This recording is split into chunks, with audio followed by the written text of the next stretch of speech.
My son staged my funeral to get my inheritance, thinking I was dead for good. The guests mourned while he hid his smile, counting millions. But when I walked into my own funeral, everyone turned pale with shock, and my son ran away like a thief. I stopped him and whispered, "You're missing the best part." Before we continue, please subscribe to the channel and let us know where you are listening in the comments. The fluorescent lights hummed overhead like angry wasps. I tapped my platinum card against the reception desk, checking my Rolex for the third time in 2 minutes. Jet lag mixed with whatever bug I'd picked up in Berlin was making my patience thinner than hospital coffee. "Sir, if you could just complete these forms."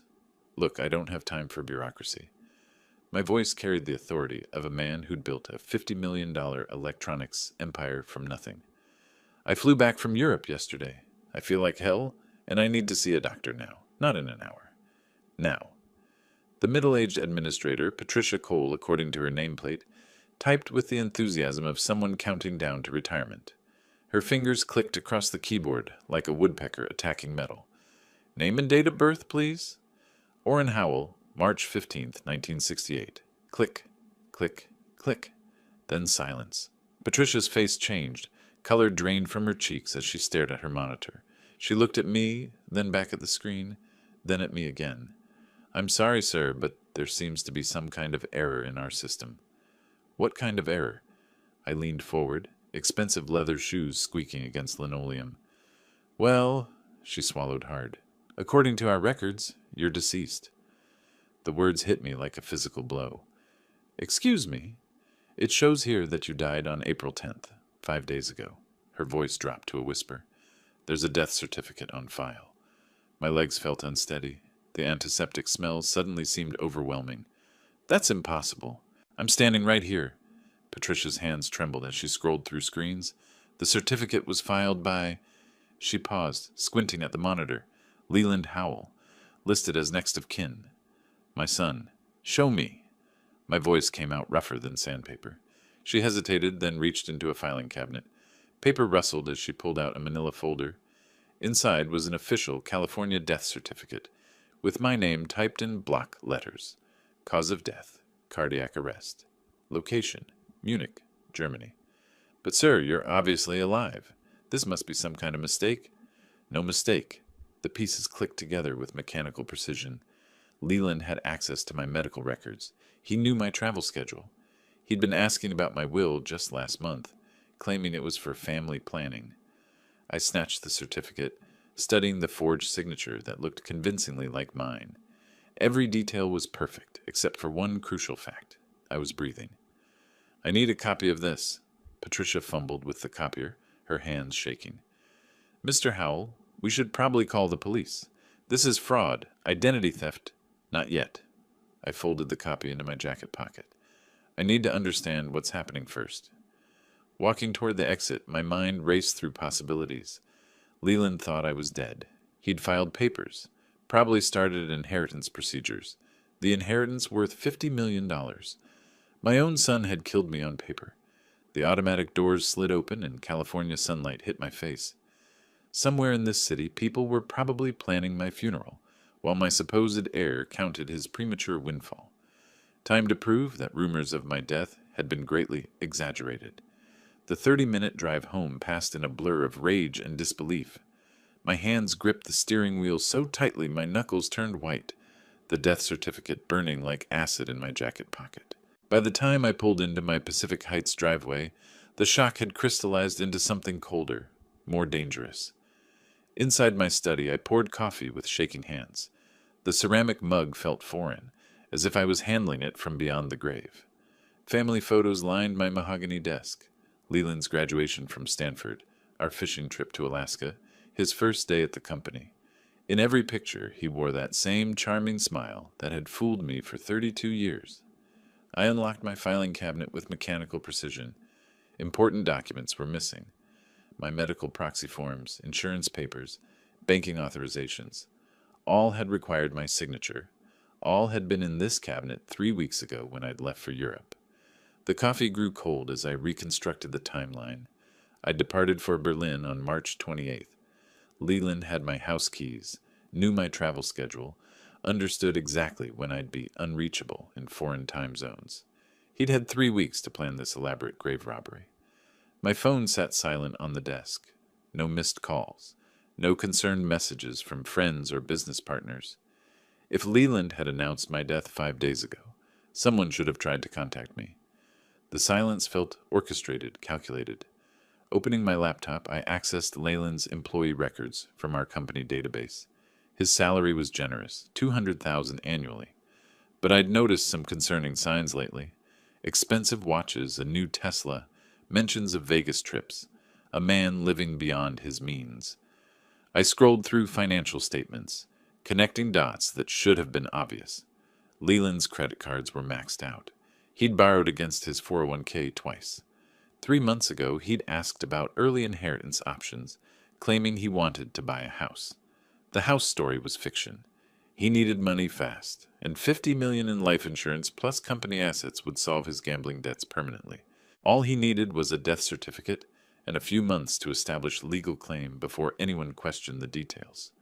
Clever, ruthless, completely underestimating his supposedly dead father.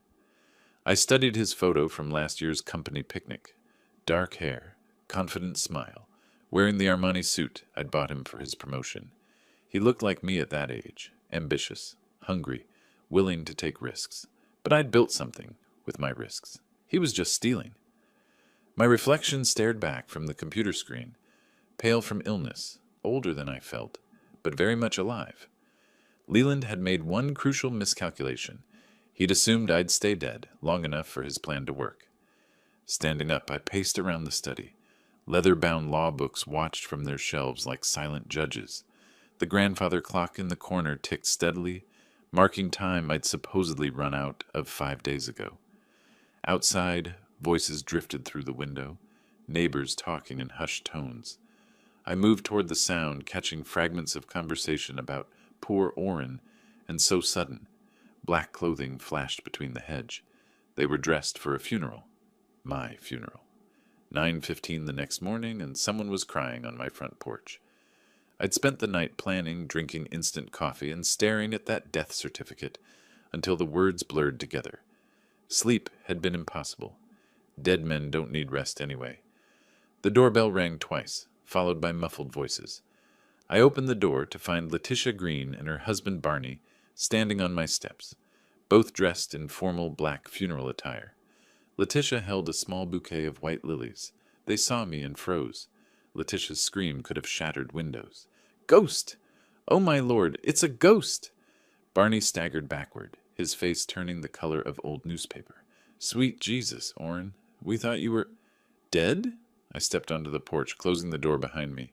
"So I've heard." Letitia pressed her hand to her chest, breathing like she'd run a marathon. At 70, she was built like a sparrow, but had the lung capacity of an opera singer. But Leland said he told everyone, "Your heart gave out in Germany." Leland said a lot of things, apparently. I kept my voice calm, controlled. These neighbors had been kind to me for 15 years. They didn't deserve to be caught in my son's web of lies. "When did he make this announcement?" Barney found his voice, though it cracked like a teenager's. "Yesterday morning. Called the whole neighborhood, crying his eyes out. Said you'd collapsed in your hotel, that he was flying your body home for burial." "Flying my body home?" The phrase tasted bitter. "Where's this burial supposed to happen?" "Colma Cemetery," Letitia whispered, still staring at me like I might vanish. "The service starts at 10:30 this morning. We were just heading there now." 10:30. I checked my watch. 9:20. My own funeral was starting in 70 minutes, and I was standing here in pajamas, in a bathrobe, very much alive and increasingly angry. "Who else knows about this?" "Everyone," Barney said. "Your business partners, the country club folks, half of Pacific Heights. Leland posted it on social media, sent formal announcements. There's going to be hundreds of people there." Hundreds of people mourning a man who was drinking coffee 20 feet away. The audacity was breathtaking, even for Leland. Did he say anything else? About inheritance? About the company? Letitia nodded eagerly. Gossip was her specialty, and this was the story of a lifetime. "He mentioned having to handle your affairs, something about insurance paperwork being complicated because you died overseas. said it might take months to sort everything out. Months. Enough time to establish legal claims, transfer assets, disappear with my life's work. He'd thought of everything except the possibility that his victim might read his own obituary. Listen to me carefully. I stepped closer, using the voice that had closed million-dollar deals. You saw nothing here this morning. You spoke to no one. You never saw me alive, understand? They nodded like bobblehead dolls. Go to the funeral. Act surprised by nothing. If anyone asks unusual questions, you know nothing beyond what Leland told you. But Orrin, Letitia's voice shook. Shouldn't we tell people you're alive? This is fraud. This is my problem to solve. I softened my tone slightly. Trust me. By this afternoon, everyone will know the truth. But it has to happen the right way. Barney grabbed his wife's arm. Come on, Letitia. We'll be late. They hurried down my front steps, Letitia looking back twice as if I might disappear. Their car doors slammed, and they drove away toward my funeral. I had an hour and 10 minutes to get dressed, drive to Colma Cemetery, and crash my own burial service. Time to resurrect myself properly. Back inside my house, I closed the front door with deliberate force. The sound echoed through the hallway like a judge's gavel. 15 minutes remained before my son would stand over my casket, accepting condolences with practiced sorrow. Time enough to understand exactly what I was dealing with. My study felt different now, less like a sanctuary, more like a war room. I flipped the family photographs face down on my mahogany desk. Leland's Stanford graduation smile could watch from the shadows. Opening my laptop, I accessed Howell-Tech's financial systems with keystrokes that had become muscle memory over 2 decades. The company was worth exactly $100 million according to our latest quarterly report. Healthy profit margins, strong market position, succession plans that named Leland as primary heir to both corporate assets and personal estate. $50 million in personal inheritance, the magic number that made patricide worth the risk. My filing cabinet yielded more disturbing evidence. Leland's employment file contained copies of documents he shouldn't have possessed, medical proxy forms, banking authorizations, legal powers of attorney. I'd given him temporary access before leaving for Europe, trusting him to handle routine business correspondence. Trust. The word tasted bitter now. His credit reports painted a devastating picture. Casino markers from Las Vegas, Atlantic City, online gambling platforms. The debts had accelerated dramatically over 6 months. $2.3 million in total obligations. Interest compounding daily. Collection agencies circling like vultures. A desperate man with access to his father's legal documents, and a $50 million inheritance hanging in the balance. The timeline fit perfectly with my European business trip, when I'd be unreachable for days at a time, dealing with different time zones and international communications. Clever boy, he'd researched death certificate procedures, understood that filing in California while claiming death occurred in Germany would create bureaucratic delays. Enough time to establish legal claims, transfer assets, disappear with the money before anyone questioned the details too carefully. The wall clock showed 9:45, 30 minutes until showtime. I pulled up Leland's bank statements on screen. Massive cash withdrawals over the past month. Down payments to bookies, probably. His checking account balance showed negative $4,000. A man drowning in debt, grabbing for a $50 million life preserver. My coffee had gone stone cold, but I barely noticed. The businessman in me admired the audacity, even as the father felt the knife twist deeper. Leland had inherited my strategic thinking along with my stubborn determination. Unfortunately, he'd chosen to use those gifts for fraud instead of building something legitimate. Standing up, I grabbed my car keys from the desk drawer. The Mercedes waited in the garage, ready for a resurrection appearance that would make Lazarus look like an amateur. My son was about to discover that reports of my death had been greatly exaggerated, and that the penalty for premature inheritance was higher than he'd calculated. The garage door rolled up as I backed my silver Mercedes onto the street. Pacific Heights looked peaceful in the morning light, expensive houses hiding expensive secrets behind manicured hedges. I connected my phone to the car's system and dialed Donald's office while navigating toward Highway 280. Barney, Goldman and Associates. This is Donald. Donald, it's Orrin. I need your immediate attention on something rather urgent. Silence stretched for 5 seconds. Then, Orrin? But I thought... Leland called yesterday saying you died in Germany. Heart attack in Munich. Leland said many things. All of them lies. I merged into southbound traffic, following signs toward Colma. I'm very much alive, and my son has committed fraud on a spectacular scale. This is impossible. I saw the death certificate filing in the county database yesterday evening. Official paperwork, proper signatures, forged signatures, stolen documents. $2 million in gambling debts provided the motive. A delivery truck cut me off, and I smoothly changed lanes. Donald, I need you to file emergency fraud charges immediately. Civil lawsuit, criminal referral, whatever stops him from accessing inheritance funds. Computer keys clicked rapidly in the background. I'm pulling up the case files now. The death certificate shows... Wait, this signature looks off. The pressure points are wrong, and the handwriting analysis software is flagging inconsistencies. Because I didn't sign it. I was drinking beer in a Berlin hotel when that document was supposedly notarized in Munich. My legal assistant mentioned something yesterday about expedited inheritance procedures. Leland requested fast-track processing due to international complications. Donald's voice sharpened with professional anger. The scheming little bastard played our firm like a violin. Traffic slowed as we approached the cemetery exit. Dozens of cars lined the road ahead, my funeral procession creating a traffic jam on Highway 280.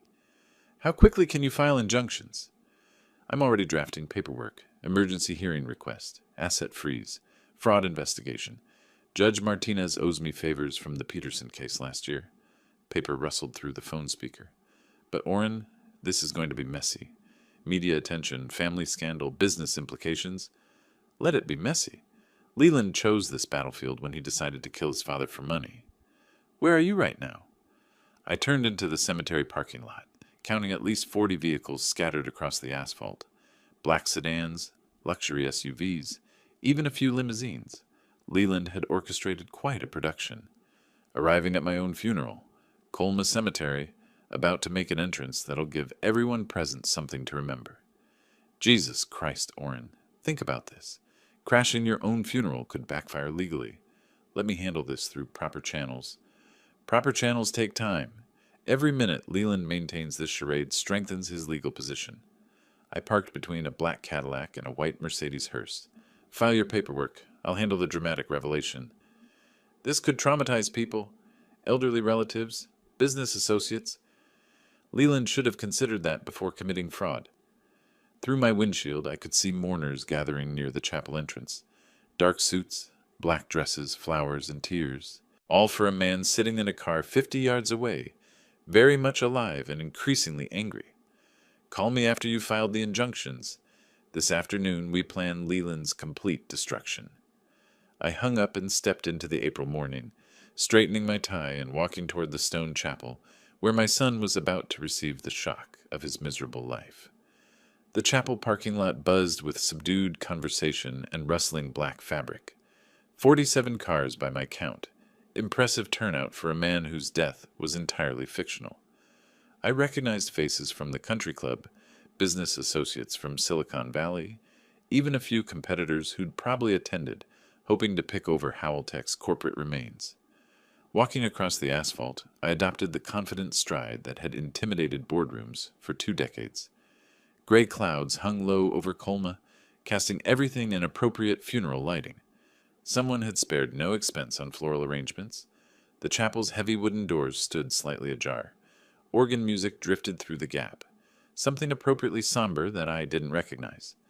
Through the windows I glimpsed a packed interior, every pew occupied by mourners paying respects to my allegedly deceased self. Time for the resurrection. I grasped the brass door handle and pulled firmly.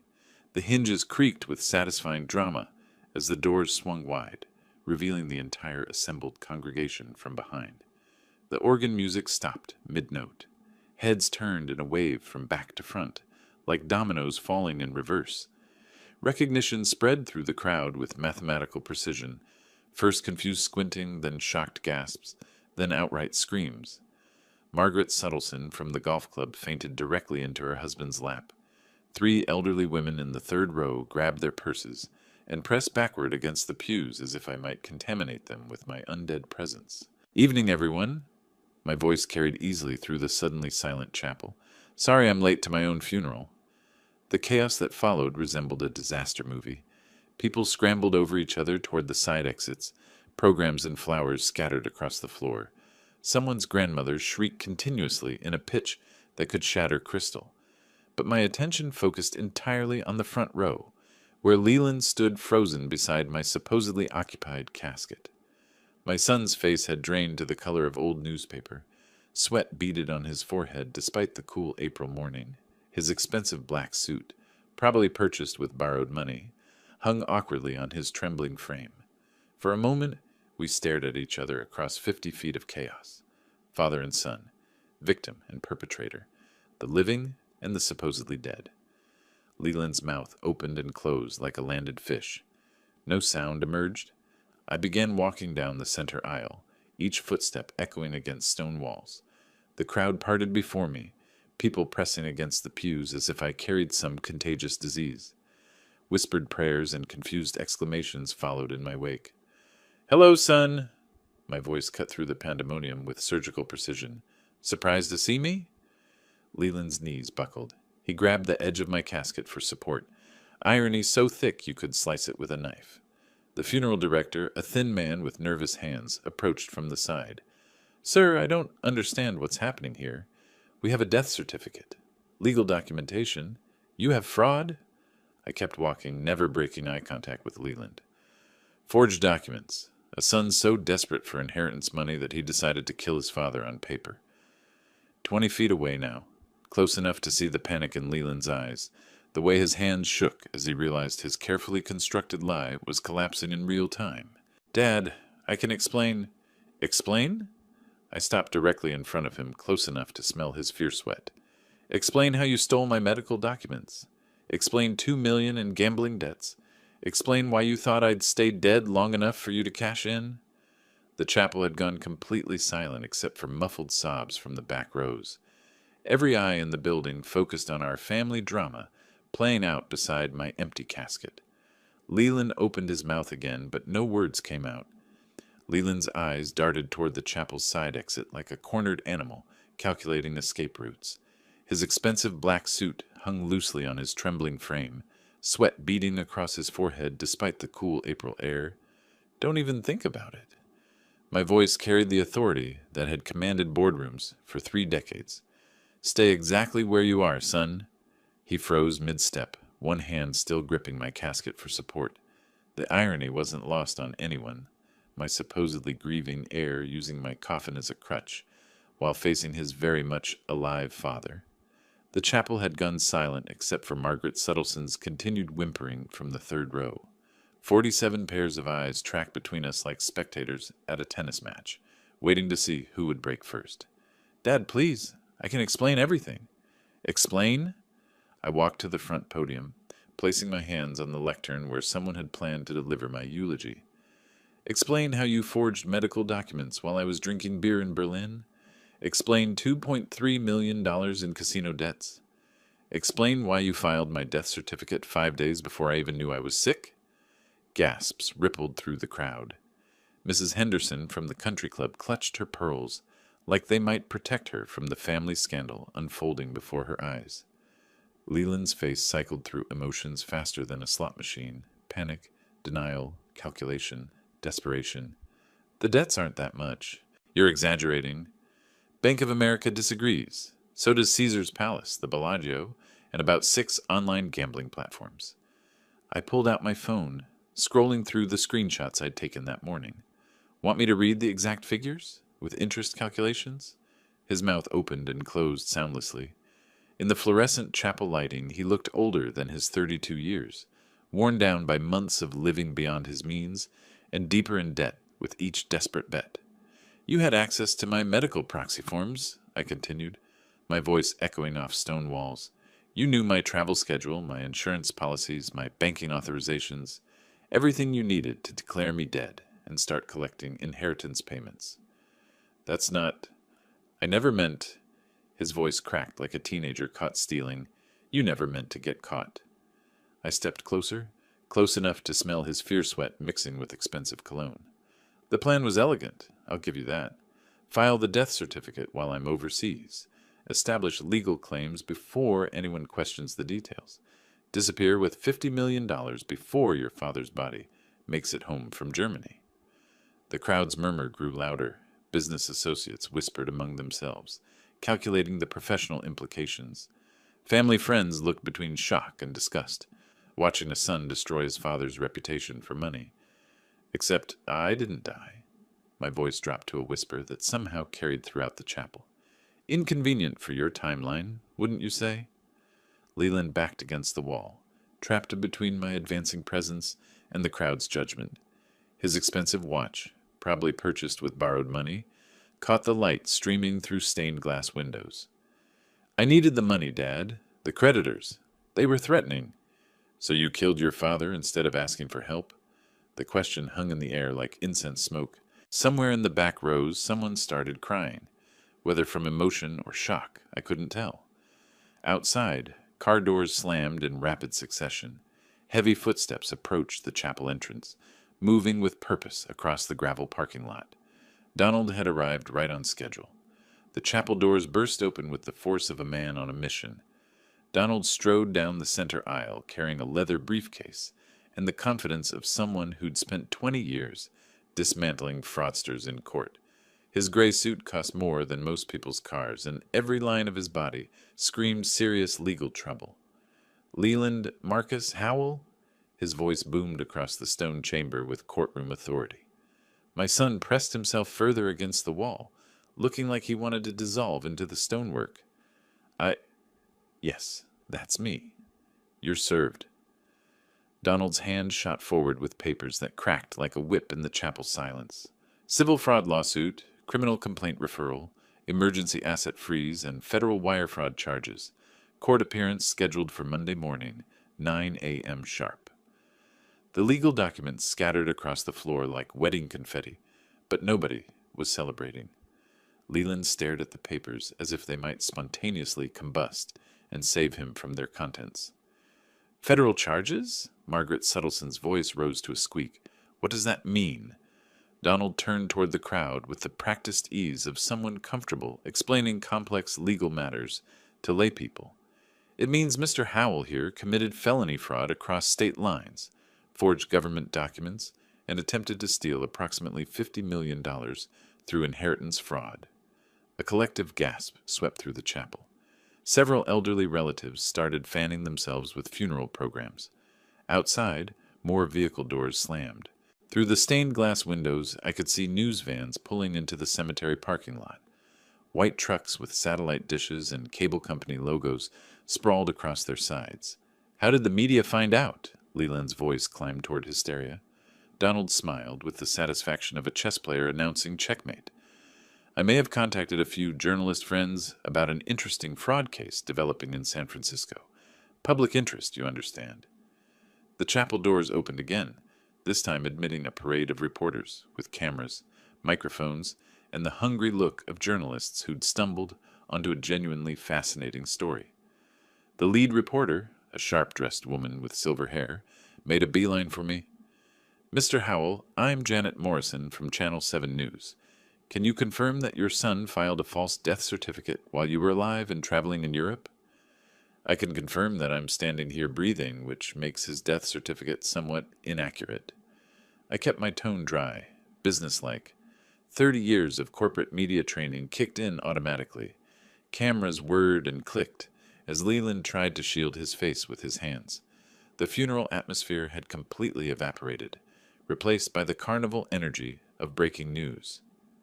Mr. Leland Howell, another reporter called out, can you comment on the gambling debt allegations? Did you attempt to fake your father's death to collect inheritance money? No comment. Leland mumbled into his palms. I need a lawyer. You'll need several lawyers, Donald said cheerfully.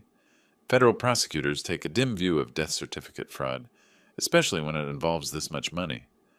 More cameras appeared as additional news crews pushed through the chapel entrance. The funeral director, a thin man who probably dealt with weeping families rather than media circuses, stood helplessly near the altar, looking like he wanted to disappear. "Sir, we need to maintain some dignity here," he pleaded. "This is sacred space." "Sacred space where someone tried to bury a living man," Janet Morrison replied, adjusting her microphone. "I'd say that changes the rules somewhat." Leland edged toward the back exit, moving with the desperate stealth of someone hoping to escape notice. But 20 reporters with cameras made anonymity impossible. "Mr. Howell, are you fleeing the scene?" another journalist called out. The question triggered something primal in Leland's panic response. He broke into a run, pushing past surprised mourners toward the chapel doors. Cameras followed his retreat, like hunting dogs tracking prey, reporters shouting questions at his retreating figure. "And there goes our star defendant," Donald observed with professional satisfaction, "running from his own father's fake funeral. This footage should make excellent evidence for the prosecution." Through the chapel windows, I watched Leland sprint across the parking lot toward his Tesla, reporters in pursuit, like a pack of well-dressed wolves. 2 weeks later, my face stared back at me from every news channel in California. The story had legs: a tech executive, a gambling-addicted son, forged death certificates, and a funeral crash that looked like something Hollywood couldn't have scripted better. Today on Morning San Francisco, we continue our exclusive coverage of the Howell inheritance fraud case, the anchor announced from my television screen. We're joined by tech industry analyst Rebecca Martinez and criminal defense attorney David Chen. I muted the sound and leaned back in my study chair, watching the silent talking heads gesture at photos of Leland and myself. The images they'd chosen were telling: me in a confident business portrait, him in a police booking photo from 3 days after the funeral incident. My phone buzzed with the 15th interview request of the morning. CNN this time. I'd already appeared on Fox Business, Bloomberg, and 3 local news stations. The story had everything American audiences loved: family betrayal, massive money, and a twist ending that nobody saw coming. Donald walked into my study carrying 2 coffee cups and a satisfied expression. "Judge Martinez signed the asset freeze this morning. Leland can't touch a penny of company money or inheritance funds until this resolves." "How's his media strategy working out?" I gestured toward the television where they were now showing footage of Leland fleeing the cemetery. "Poorly." Donald settled into the leather chair across from my desk. His PR firm dropped him yesterday after his disastrous interview with Channel 5, claiming his father was mentally unstable from post-COVID symptoms, while you were simultaneously giving coherent interviews to business journalists. The contrast had been stark. While I'd maintained my usual corporate composure, 30 years of shareholder meetings and product launches had trained me well. Leland appeared increasingly frantic with each media appearance, sweating through expensive suits, stammering through prepared statements, looking guilty even when proclaiming innocence. "The gambling angle killed him," I said, scrolling through social media on my tablet. "Americans forgive a lot of things, but stealing from your father to pay casino debts? That crosses lines." Twitter was particularly brutal. Dead Dad Scam had been trending for a week, spawning memes and commentary from every corner of the internet. TikTok videos recreated the funeral scene with dark humor that somehow made Leland look even worse. "Speaking of which," Donald pulled out his phone, "his criminal defense lawyer called this morning. They want to discuss a plea agreement." "Afraid of going to trial?" "Terrified. The evidence is overwhelming, the media coverage makes him look like a monster, and his own actions at the funeral created perfect visual evidence of consciousness of guilt." Donald's smile held the satisfaction of a man who'd spent 2 weeks building an airtight case. "Running from your father's fake funeral while cameras roll? Prosecutors dream of evidence that clear." My laptop chimed with another email from a Hollywood agent. 3 production companies had already contacted me about film rights to the story. The irony wasn't lost. Leland's scheme to steal my inheritance might end up making me more money through movie deals than he'd ever hoped to gain. "Channel 7 wants a follow-up interview," I mentioned, scanning through message requests. "Janet Morrison thinks the public interest is still strong." "It is. This story has everything: successful businessman, family betrayal, legal drama, and a protagonist who literally rose from the dead to expose the truth.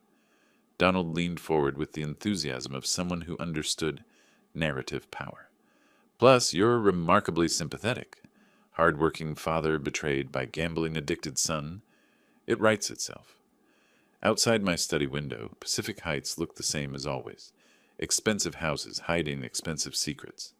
But now I was the neighborhood's famous resident, the man who'd attended his own funeral and lived to tell about it. Trial dates confirmed for May 5th, Donald continued.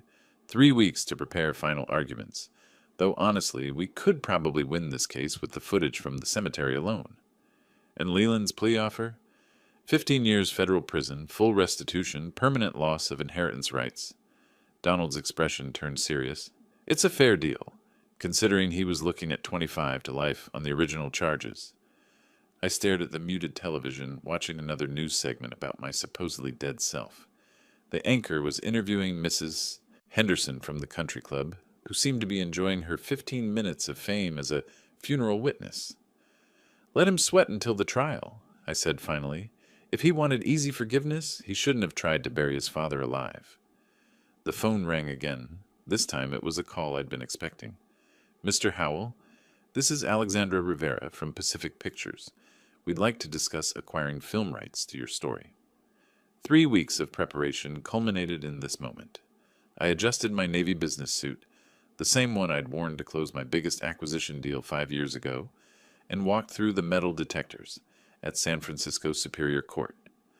Camera flashes erupted from the media gauntlet outside, but courthouse security kept the reporters at bay. Courtroom 4 buzzed with nervous energy. Donald sat at our table, reviewing final notes, his silver hair perfectly styled for what would likely be his career's most photographed case. Across the aisle, Leland slumped beside his defense attorney, James Mitchell, looking like a man who'd aged decades in 5 weeks. All rise for the Honorable Judge Margaret Chen. The courtroom snapped to attention as Judge Chen entered, a woman in her 50s with intelligent eyes and the bearing of someone who'd presided over countless fraud cases. She surveyed the packed gallery with professional detachment before settling behind the bench. This is the matter of People versus Leland Marcus Howell, case number 2025, CR 4821. Are counsel ready to proceed? The state is ready, Your Honor. District Attorney Patricia Valdez stood with the confidence of someone holding an unbeatable hand. Defense is ready, Your Honor. James Mitchell's voice carried less conviction. Judge Chen nodded toward the prosecution table. Opening statements. Miss Valdez, you may proceed. Ladies and gentlemen of the jury, this case is about greed, betrayal, and the lengths to which one man would go to steal $50 million. Valdez's voice carried throughout the silent courtroom. The defendant, Leland Howell, filed a false death certificate for his own father, while that father was alive and traveling in Europe. His motive was simple: inherit $50 million before anyone discovered his massive gambling debts. She gestured toward our table. Mr. Orrin Howell sits before you today, very much alive, because his son's plan failed, not through conscience or remorse, but because the victim refused to stay dead.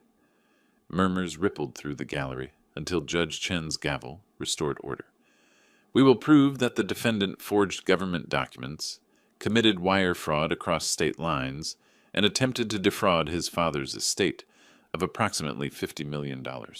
This is not a family dispute. This is criminal fraud on a massive scale. Donald rose for our civil portion. Your Honor, in addition to criminal charges, my client seeks complete forfeiture of inheritance rights and full restitution for damages caused by this fraud. Mr. Howell trusted his son with access to private documents. That trust was violated in the most fundamental way possible. James Mitchell's opening felt desperate from the first sentence. Ladies and gentlemen, my client made mistakes, but fraud requires intent to deceive, and I will show you that Leland Howell genuinely believed his father had died in Germany. Post-pandemic stress, family communication problems, and a series of unfortunate coincidences created a perfect storm of misunderstanding. The defense strategy was clear: claim confusion rather than admit calculation. Mitchell painted Leland as a confused son, overwhelmed by grief and financial pressure. making honest mistakes under stress. Mr. Howell suffered from gambling addiction, a recognized medical condition that impaired his judgment. When he received what he believed was confirmation of his father's death, he acted in good faith to handle estate matters. This is tragedy, not fraud. Judge Chen called the first witness. The state may call Mr. Orrin Howell.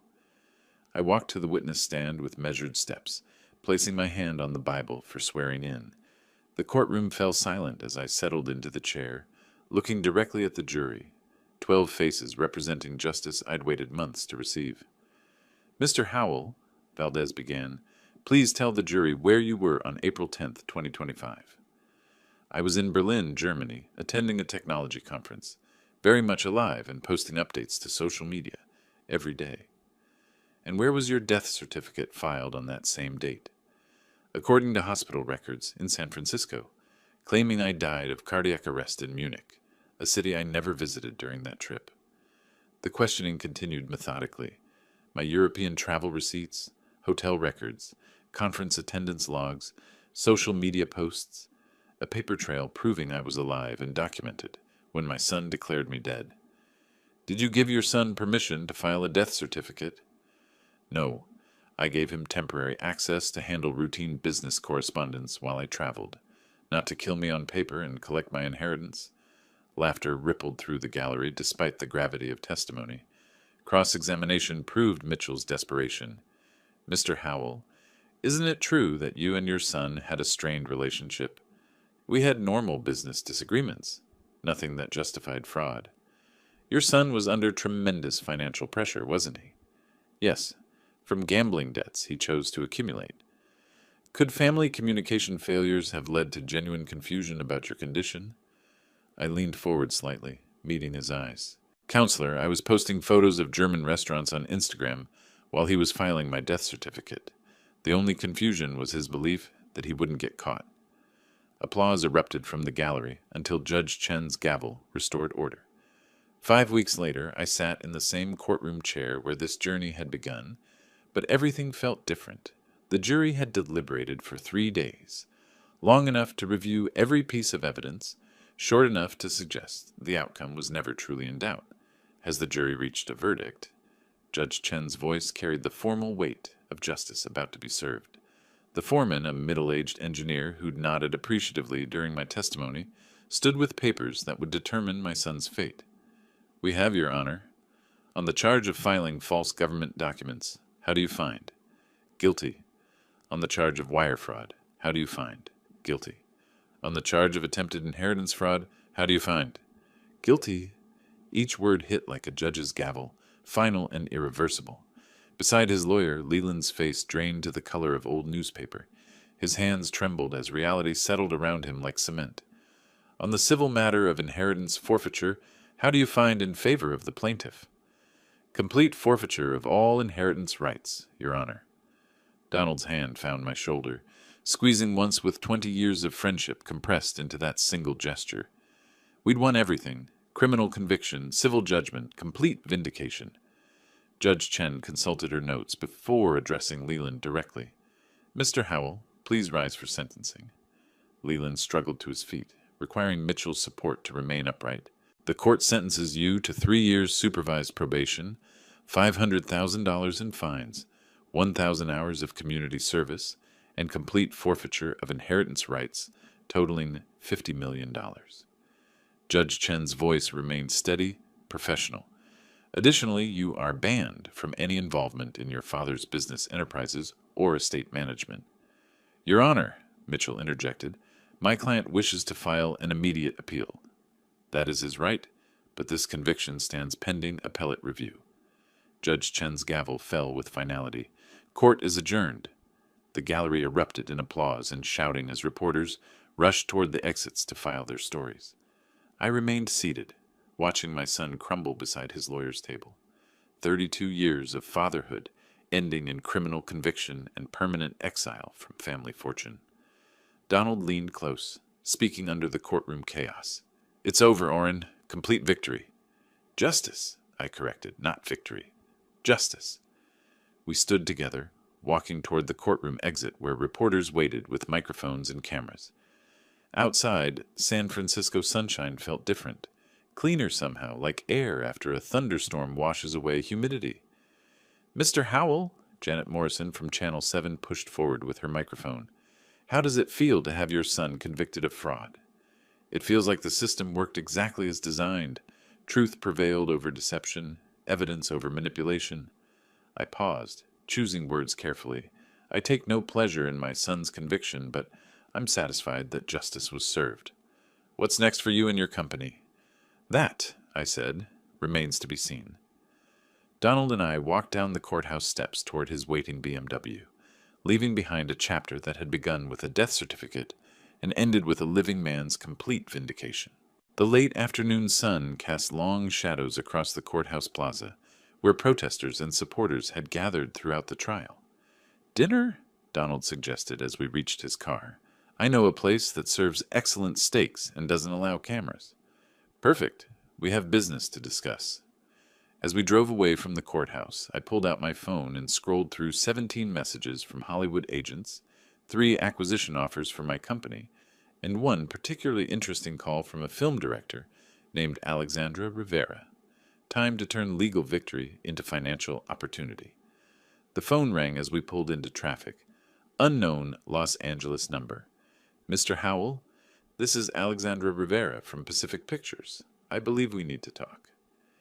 2 weeks after the verdict, I stood in a glass-walled conference room 30 floors above downtown Los Angeles, looking out at the Hollywood Hills, while lawyers finalized contracts that would change my life completely. Alexandra Rivera sat across from me, a sharp-eyed woman in her 40s, who directed 3 Oscar-nominated films and understood exactly why my story would captivate audiences. "The studio is prepared to offer $2 million for exclusive film rights," she said, sliding contracts across the mahogany table. "Full creative control remains with us, but you'll have consulting privileges and final approval on the script." Donald reviewed the pages with the thoroughness that had served us so well in court, standard entertainment industry boilerplate, with unusually favorable terms for the source material owner. "Your story has everything Hollywood loves," Alexandra continued.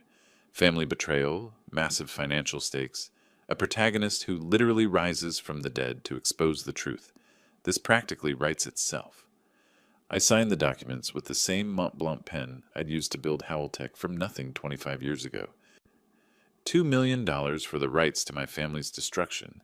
Ironic that Leland's betrayal would ultimately make me richer than his inheritance scheme ever could have. "Production starts next year," Alexandra explained. "We're targeting an Oscar-eligible December release. This has all the elements for awards consideration." Flying back to San Francisco that evening, I reviewed the other contracts Donald had negotiated during my Hollywood trip. Tech Venture Consortium had offered $100 million for Howell-Tech, a premium price reflecting the company's strong fundamentals and my sudden media fame. "You don't have to sell," Donald said from the seat beside me as California scrolled past below. "The company's profitable, well-managed, positioned for growth. I'm 67 years old, survived a son's attempt to kill me on paper, and just sold my life story to Hollywood." I closed the laptop and accepted a drink from the flight attendant. "It's time for a different kind of life." "What kind of life?" "Quiet, simple. Somewhere with good fishing and no casinos within 500 miles. Donald laughed, the first genuinely relaxed sound I'd heard from him since this nightmare began. "You've earned it, but I'll miss the excitement." "Visit any time. I'll cook fish we caught that morning and tell you about the one that got away." The plane descended towards San Francisco International as the sun set over the Pacific. Below, the city sparkled with lights from millions of people living their ordinary lives, unaware that somewhere above them, a man who'd been declared dead was planning his resurrection as a retiree. My phone buzzed with a text message from an unknown number. For a moment, old anxiety flashed through me. Too many months of legal battles and media attention had made me paranoid about unexpected communications. The message was from Letitia Green, my elderly neighbor. "Saw you on the news again. Barney and I are so proud.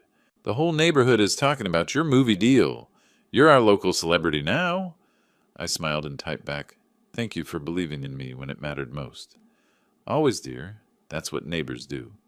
2 hours later, Donald and I sat in a quiet North Beach restaurant, celebrating victory with wine that cost more than most people's rent. Around us, other diners glanced occasionally in my direction. The man who'd attended his own funeral had become locally famous.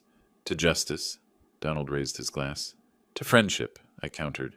Justice was just the bonus. We drank to 20 years of loyalty tested by 5 weeks of crisis and proven stronger than blood relationships. Outside, San Francisco hummed with evening energy, but inside our small corner booth, 2 old friends planned a future neither of us had imagined 6 months ago. When do you close on the company sale? Donald asked. Next Friday. Final signatures, wire transfers, press conference. I swirled wine in my glass, watching the legs slide down like liquid amber. Then I disappear. Disappear? Not literally, but I'm done being the man who caught his son stealing his inheritance. Time to become someone new. The waiter brought our check as the restaurant prepared to close. Outside, San Francisco glittered with promise and possibility, a city where people reinvented themselves daily. Tomorrow I would sign papers that transferred ownership of everything I'd built. Next week, cameras would roll on a movie about my life. Next month, I would disappear into a kind of retirement I'd never imagined possible. But tonight, I was simply a man who'd survived his son's attempt to bury him alive, emerged victorious from every courtroom battle, and earned the right to write his own ending. If you like this story, please like this video, subscribe to the channel, and share your impressions of this story in the comments. To listen to the next story, click on the box on the left. Thank you for watching.